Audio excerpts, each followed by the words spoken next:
حدیث پاک کے اندر ایک واقعہ آتا ہے، حضرت عائشہ رضی اللہ تعالیٰ عنہ فرماتی ہے کہ ایک عورت تھی، وہ میرے پاس آتی تھی، اور جب کبھی بھی آتی تھی تو وہ کہتی تھی کہ وہ جو ہار کا واقعہ ہے بڑا عجیب ہے، اللہ نے اس کی برکت سے مجھے کفر سے نجات عطا فرمائی۔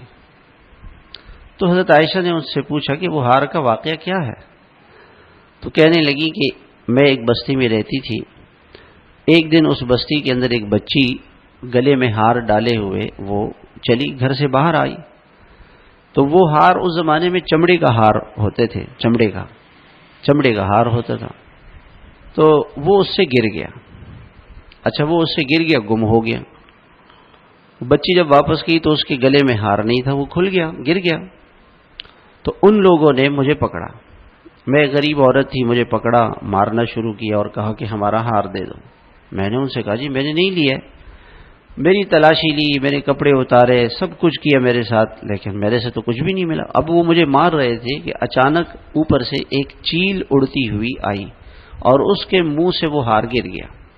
وہ کہیں گرا ہوگا، چیل نے اٹھا لیا ہوگا، اب چیل واپس جا رہی ہوگی، اس کے منہ سے گر گیا۔ اب سب نے دیکھا کہ چیل کے منہ سے ہار گرا ہے تو سب نے مجھے چھوڑ دیا۔ تو کہتے ہیں کہ جب یہ واقعہ پیش آیا، میں نے کہا یہ لوگ تو بڑے ظالم ہیں، میرے ساتھ اتنا ظلم کر رہے ہیں اور زیادتی کر رہے ہیں، تو میں نے اس بستی کو چھوڑ دیا اور وہاں سے نکل آئی۔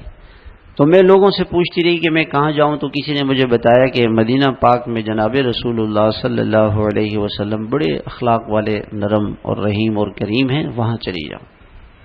کہتے میں اللہ کے رسول صلی اللہ علیہ وسلم کی خدمت میں حاضر ہوئی، اللہ نے مجھے ایمان کی توفیق دی اور میں مسلمان ہوں۔ تو ہار کا واقعہ میری رحمت کا ذریعہ بنا۔ تو اب